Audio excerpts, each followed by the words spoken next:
députés et sénateurs, vous avez un rôle à jouer pour aider à corriger les excès du passé. Vous les collègues des grands qui quittez les groupes armés, je vais le dire.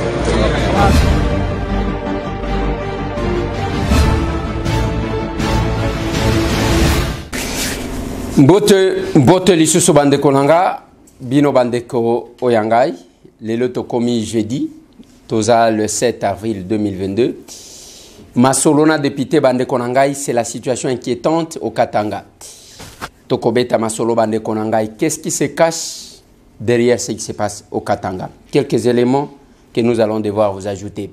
Masolona député bandeko nangai lobia indaki na riwara opesi mbwa boyi. Mabanga epai, masasi epai. Qu'est-ce qui s'est passé? Kuna na Aru, Masolo na député. La situation est à carburant, ils ont continué. Au Kouta ba station Polele, ce qui a été essence ici tozaka na mazout. Système est comme Indengwan. Où sont passées toutes les promesses? Il y a des responsables et un gouvernement. Masolo bande kolangai, ils appellent biso na Assemblée nationale. Il y a biso Moussala, Tokosala. On se soumettra na o population ko senga biso tosala. Ata so ki ezandengeni. Masolo.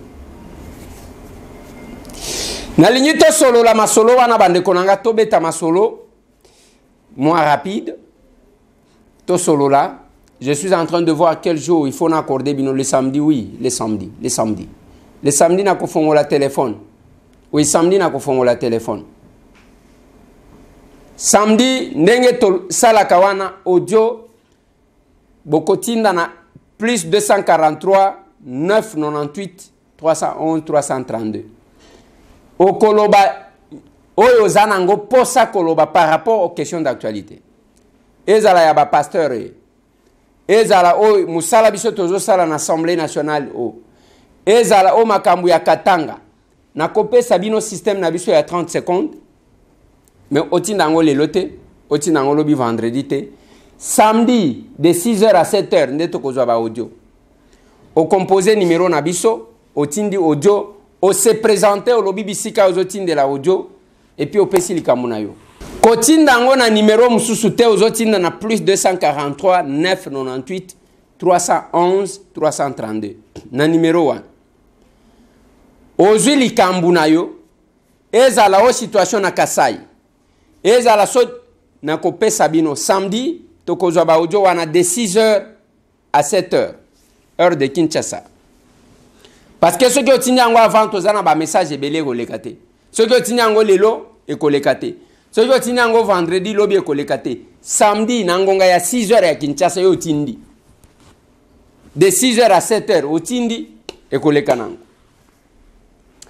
na lingito solo la moi muke bande konanga. Je commence par la situation à carburant. Situation carburant est comme un problème. Bien sûr que Bandaki na Lubumbashi Pekuna, on parlait moins selon les remarques au Bazo Salabiso. Mais pour le moment, na Kinshasa, carburant est monanate. Le ministre des hydrocarbures, en dépit à Baréno Salina ba pétrolier, rien qui se fait. Ngamo kolobi na baluki na koti na station carburant exaté. Na koti boy, carburant exaté. Je ne sais pas qu'est-ce qui se passe. Alors qu'il fallait anticiper. J'ai eu à échanger avec le ministre Didier Boudimbu qui m'a rassuré que honorable, tozana na carburant et kosa lata 1 mois. Mais batunde bazo monter ban cher. Pour Bamatis. Je lui ai posé la question à l'objet, oui, certainement, les litres devraient revenir à 3500 francs. L'État congolais, 5 ans de pétrolier, batekakana 2100, et que les 1400 euros l'État Kobakis. Yango l'État paie 42 millions de dollars chaque fin du mois na bandeko ba pétrolier. Mais qu'est-ce qui fait qu'après cette réunion, la situation demeure? Il n'y a pas de carburant. Conséquence, c'est un transport comme ça. conséquence eza que même biloko ekoya komata koleka.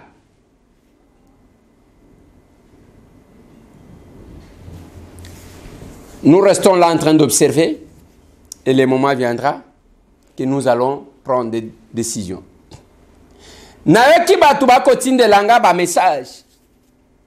Bamsu na Top Congo.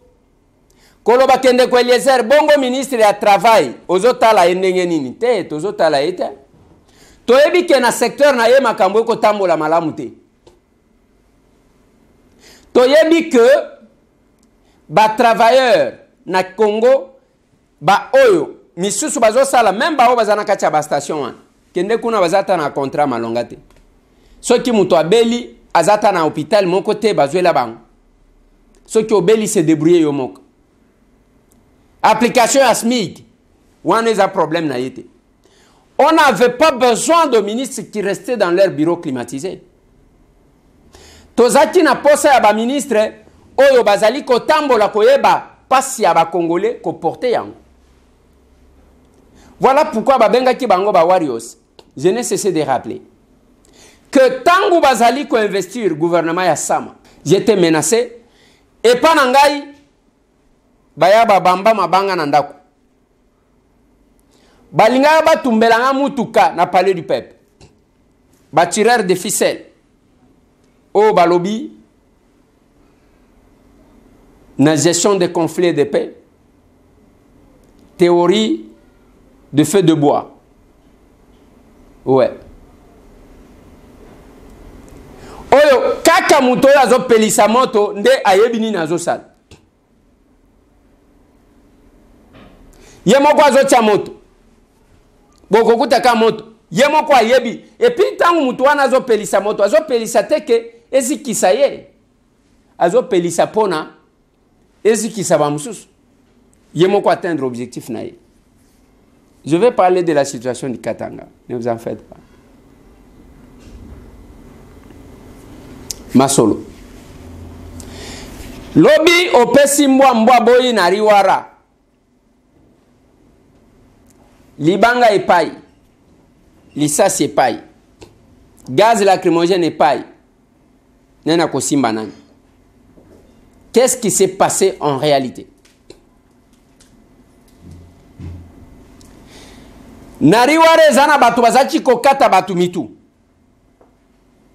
Ndenge boyebe comme pratique à l'est du pays. Mutu azo kata bandeko na ye propre mitu. Azo bima champion. Asali pe vidéo a telemi wana biso toko sala. Bozo sala nani mabe.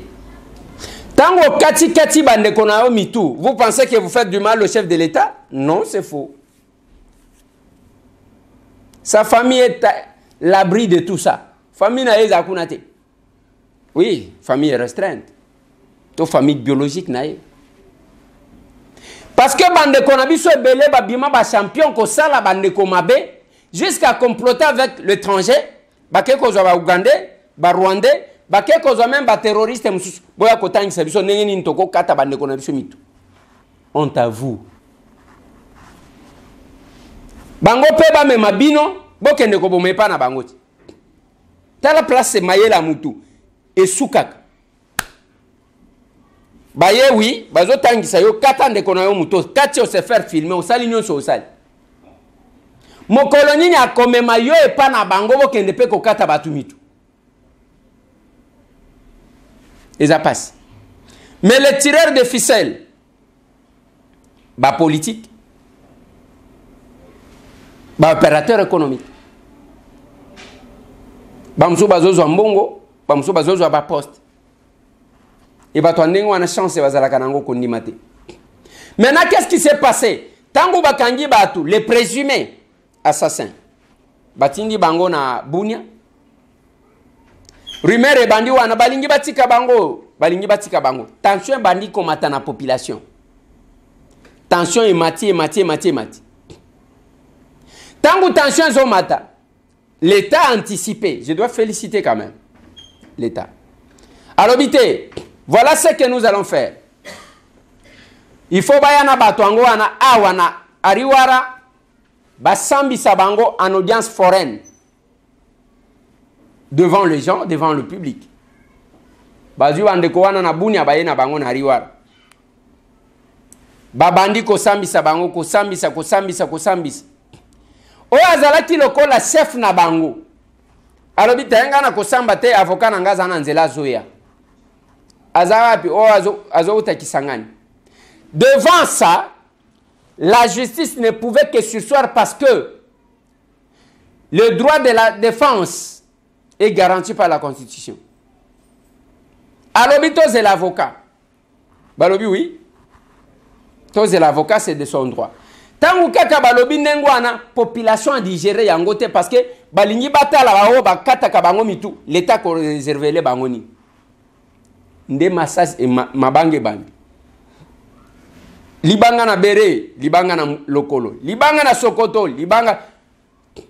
Et devant ça, ba policier na ba militaire ba bandi pe ko tirer. Et toute la journée d'hier était perturbée par cette situation na Riwara. Ndenge tokolo baboy lelo basambisi bango lisusu na Riwara te babangi bake ko sala ngo na aru. Comment ça va se passer? On ne sait pas. Mais bande konanga, soti otali ba o ba kangi wan. Bana ituri bango moko. Qui coupe les têtes des autres. Yango tangu boko mona, balobi état de siège. Biso to lembi to boy état de siège to ndimi. Mais proposez-nous qu'est-ce que le chef de l'État doit faire pour que lobby bolo balisus teke o le commandant suprême yenem toazo sala parce que tout quand il y a l'échec, c'est le chef de l'État. Proposez-nous. Bino nde bozo vivre ba situation wan. Proposez. On ne propose pas quelque chose, on lance les idées comme ça. On doit mettre fin à l'état de siège. On doit libérer tous les Codeco qui ont été arrêtés. Et c'est ça la solution. Bongo kimia ekozonga na est. Avant que bakanga ba Codeco, kimia ezalaki. Et pourquoi bakeko kanga ba Codeco? Il y a eu des sacrifices pour récupérer Bamboka Oyo Bakangaka. L'État n'existait presque plus. Et il y a eu les militaires qui sont tombés sur les champs d'honneur. Quel sort sera leur réservé? Oui, te répondre à la caprice à Bakodeko, parce que Bazou va en otage. Mais les familles des militaires qui sont tombés, Bango Pesor na Bango Kozalani. Je pense que Kosenga Bisoto réfléchit ça. Quand nous demandons quelque chose, je vais aborder la question du Katanga et je vais terminer par là. Lobina Salaki une analyse. De comment quoi de quoi donc ils ont encouragé Dominique Mounongo na lobby. D'abord, Makamozo loba yozo comprendre en côté. Au moins surtout tango lingo benga mutu, il faut réfléchir deux fois pour na idée na yebi misayo lokola soki ndeninte. Nathalie Bino, je vous ai relaté l'historique. Nathalie Sibino, la situation du Katanga. Nathalie Bino Kitungwa, qui était ministre provincial, Lobina Beta Kilibakuna, Lobi maire de la ville. Nathalie Bino Kitungwa n'a pas propos naïe. Toyeki kuna ke etumba conflit zalaki ya bandeko ya inafe ke ndenge tozomo na bandeko ya palu awa. Bazo wele la siège. Bande kwa palu babunda kami kolonio so. Mais tout le monde a été babimi bakeko tumba effigie à chef de l'État parce que ça n'a rien à voir, c'est un conflit interne. Mais oyo, ezan Angélique Kitungu d'un côté, ba Kitungwa de leur côté. Kitungwa était ministre provincial, membre à INAFEC. Tangu basali, je vous mets encore quelques images. On a tela kibino lobité.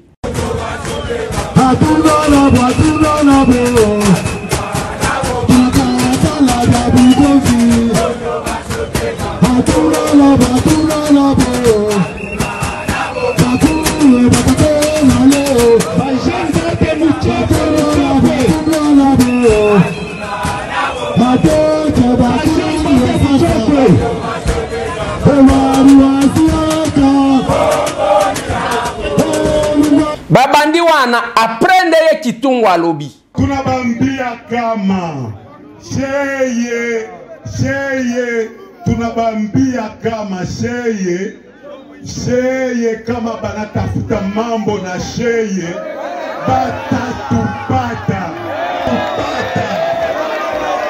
Jambo yenu. Leo jambo yenu. Tikale bele kimya. Leo ilikuwa ni entraînement leo. La prochaine fois tu n'as pas battu 48 heures. Kama baba dirige le mukanda. La prochaine fois aitakuwa Mkenya. Tuko mule mufili doble mufili. Jambo yenu.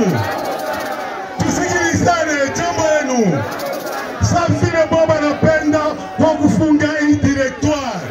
Boba atakuwa banafunga hii directoire. Shene gouvernement ndio atakuwa directoire yetu.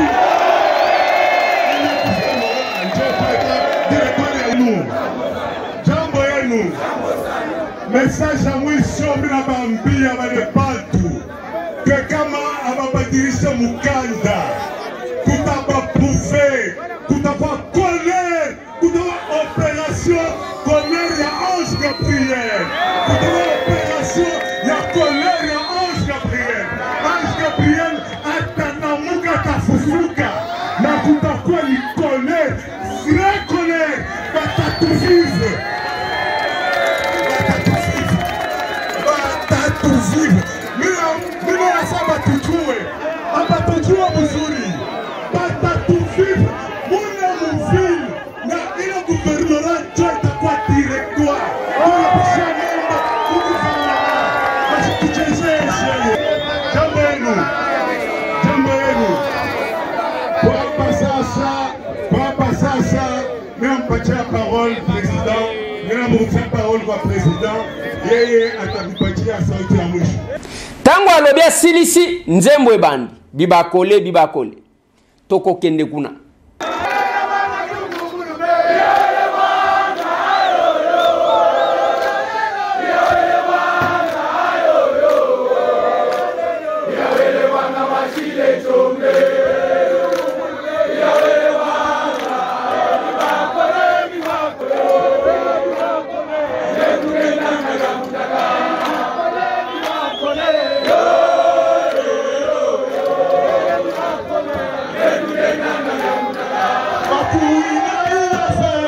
Mais pendant ce temps, on a que Esaïe effigie à chef de l'État, Bazaliko Toumba.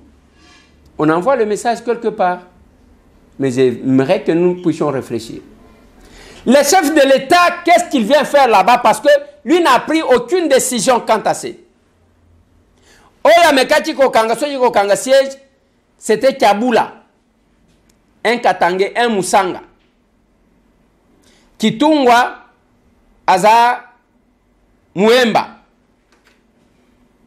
Kabula, Musanga. Mais tant aux autres, même le travail que fait le gouverneur au Katanga, Azo Sunga chef de l'État nanini, total anaka, totika ba flatterie, totika makamouya, soki kaka boy obani ko kumisa te, tokende en toute objectivité. Et je vais placer les mots ici. Moi, je ne me lance pas dans des émotions. Ba propos Oyo était précédé par la sortie médiatique à Dominique Mounongo, notre collègue. À l'époque, on disait que les Chabiens ou les Katangais, même aujourd'hui, les Katangais se prennent pour plus supérieurs que les autres Congolais. J'ai vraiment une princesse Yeke avec moi.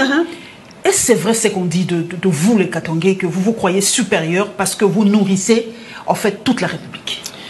Pourquoi dire supérieur? Je ne crois pas qu'on se sente supérieur, mais on réclame seulement ce qui nous est dû. Est-ce que vous avez l'âme fédéraliste, en fait. Vous voulez le découper. Vous voulez d'ailleurs sortir le Katanga de la RDC. C'est votre rêve depuis Tchombe.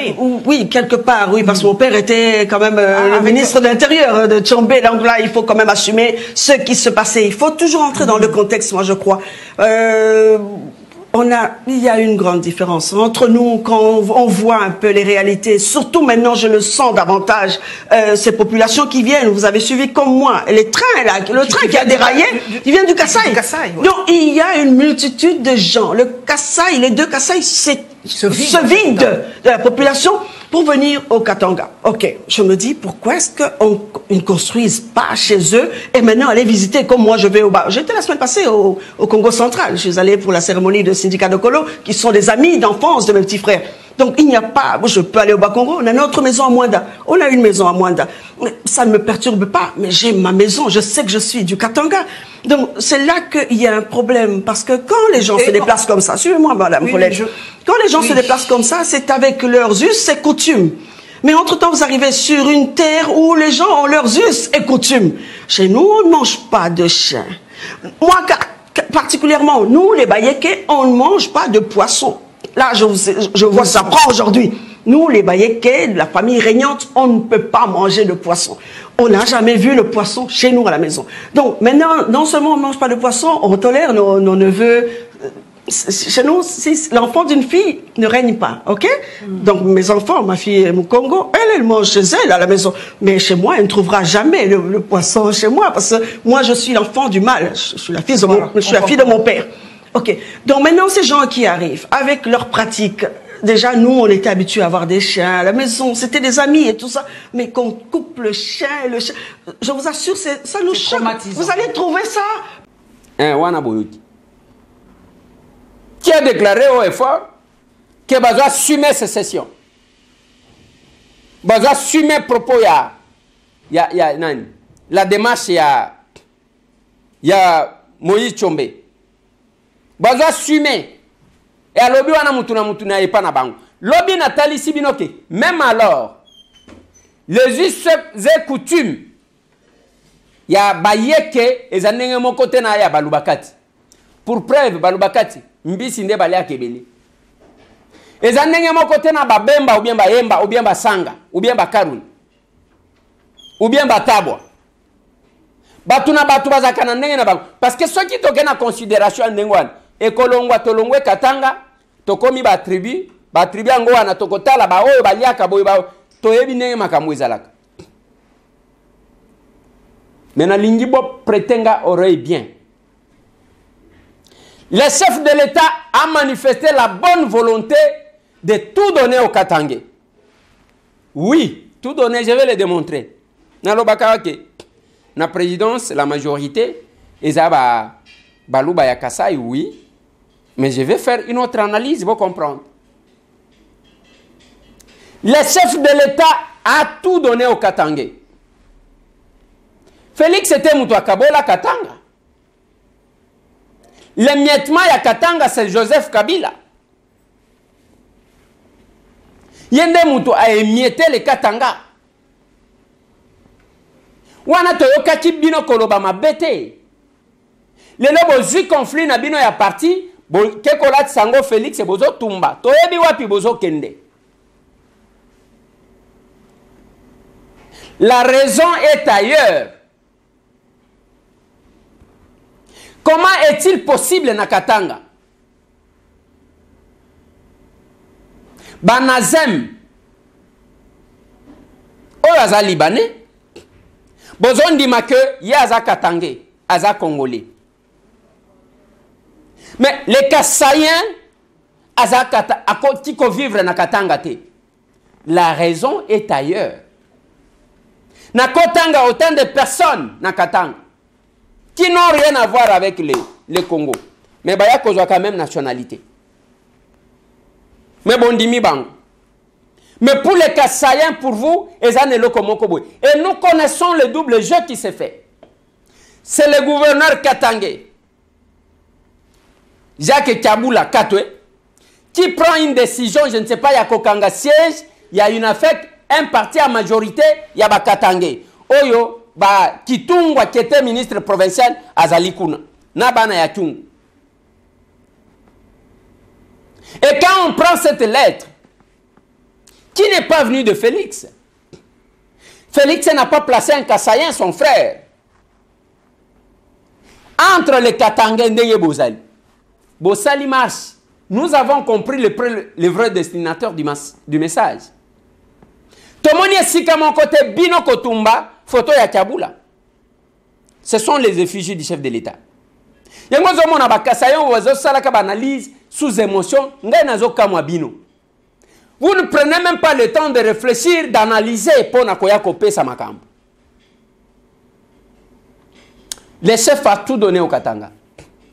Les directeurs de cabinet, Katangé, Gila Nyembo. Le premier ministre, Sama Lukonde, Katangé, proposé par qui? Un autre homme fort qui nous a promis ciel et terre, Dani Banza. Tango makamwane zo salema, Dani Banza est à Lubumbashi.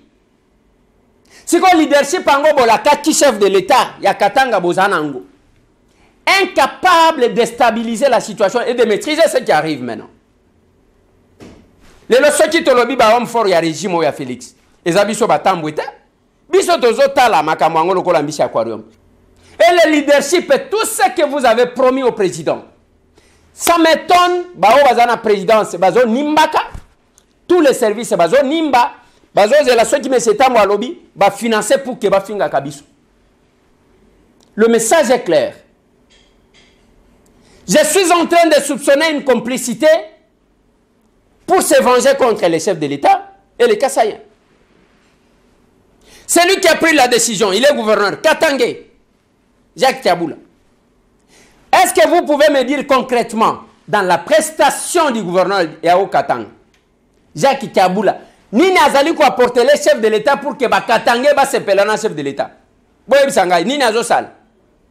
Nini Azo Sala. À part Nenge Bozawa na muto akeya $800 ou à $200, ainsi de suite. Moi, si je ne parle pas, je connais les Katanga Ngaitam. Il n'y a pas le plus Katangé que moi là-bas, muto akolo bananga azate. Bazo sagana batu, bazo sagana bam. Ezaba bisote. Oko betanga Katanga neninte. Peut-être kingana ebi Katanga koleka yo. Nini le gouverneur ya o Katanga zo sala. Pona kosunga que chef de l'État réussir mandat naye, ba Katangé ba sepela naye. Je vais poser la même question pour Sama.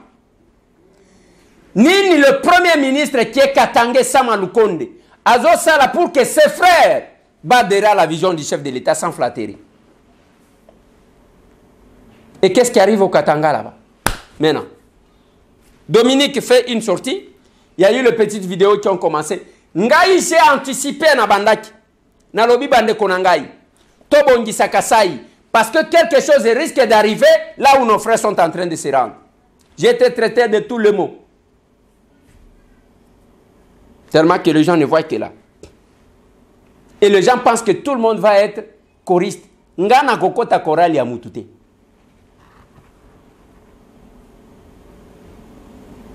Les hommes forts de ce régime, même Nengen Zoloba Awa, ils peuvent me faire du mal, ils peuvent me bloquer. Nengen Zoloba Awa, Oyo Nazo touché Oyo.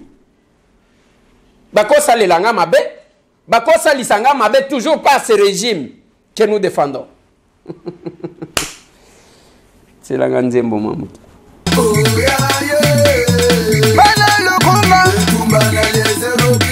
Candidat Nabiso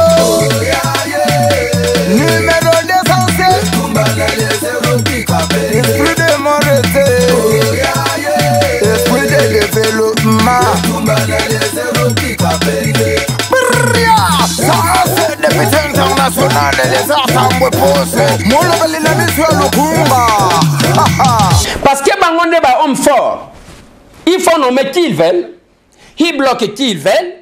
Et aujourd'hui, le Katanga, qui n'a pas émietté par Félix Antoine Tshisekedi, a vu primature à Pessibino, a vu direction à cabinet Naye à Pessibino. Basala Kandenge Nini. On peut compter le plan. Nakoba Nakotanga, Kotanga, c'est que le Katanga a bénéficié depuis que Félix Antoine Tshisekedi est là. Et qu'est-ce que nous gagnons? Ce qui est à SNCC, c'est membre de l'IDPS, encore un autre Katangé. Qu'est-ce que le leader Katangé apporte au chef de l'État? Bande Konangai, je suis en train de réfléchir à haute voix. Il ne faut pas que tous à la surprise qu'il y a des réunions nocturnes, Bazo Salaka, peut-être pour se venger contre quelque chose que nous ne connaissons pas. Le Lotosa, le 7 avril 2022, M. Tambou a dit, et ça reste là. Il ne faut pas tous à la surprise, parce qu'il se pourrait qu'il y a des réunions nocturnes système Yaketola Lissabango, nous savons ce que nous voulons avoir. Oui. J'ai dit, Nalobi Angolelo. Mais boti kala bozo sepela. Bozo tchaba émotion. Et j'insiste encore, prenons des dispositions pour que les gens puissent aimer les Kasaï. Nous sommes libres d'aller partout. Bisso, ceux qui ont tali, chef de l'État, s'il voulait vraiment faire du mal aux gens, tous ces gens qui se sont enrichis, Lélo Félix a fait des efforts, mais j'ai dit ce qui est vrai. Félix Antoine Tshisekedi Tshilombo, ministre Oyibi, même après Nayo, on s'est retrouvé dans la prison. Attention qui va se libérer, mais quand même au Kekuna. Ce qui ne s'est jamais fait sous Kabila. Batuya Kabila va s'enrichir awa, Congo Oldo Pebimi awa, Mbongo na Mbongo Bazui, à mon côté.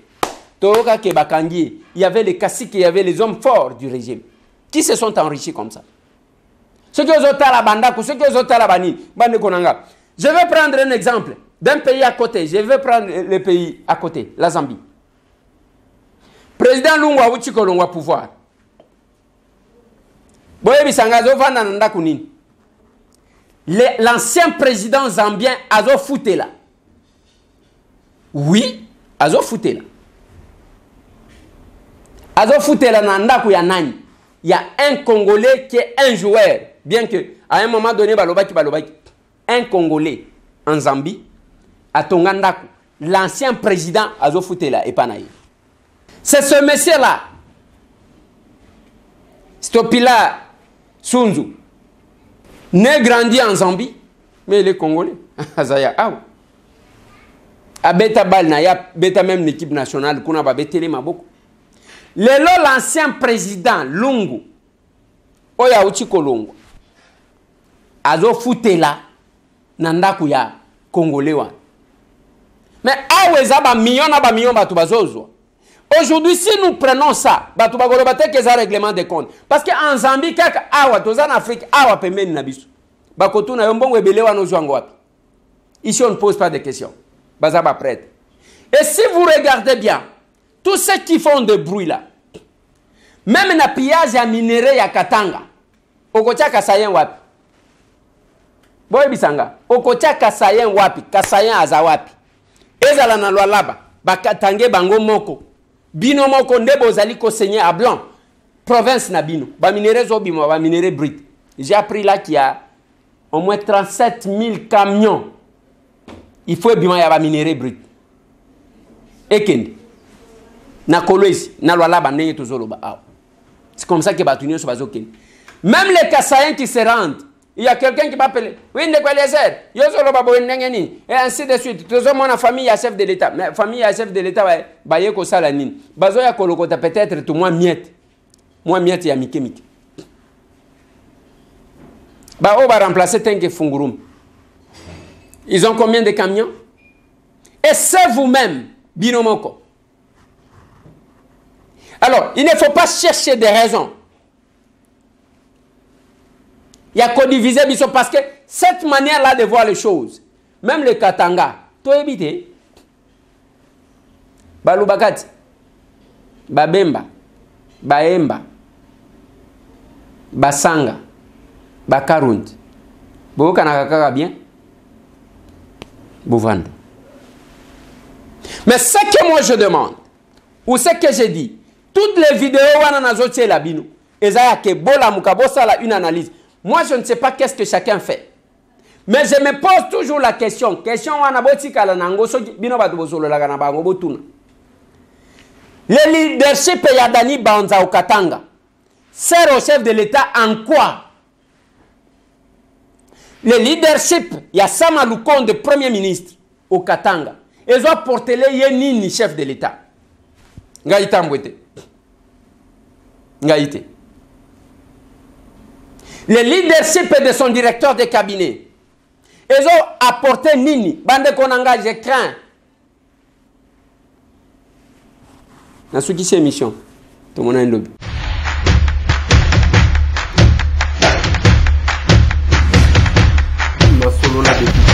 Honorables députés et sénateurs, vous avez un rôle à jouer pour aider à corriger les excès du passé. Vous les collègues des grands qui quittez les groupes armés, je vais le dire.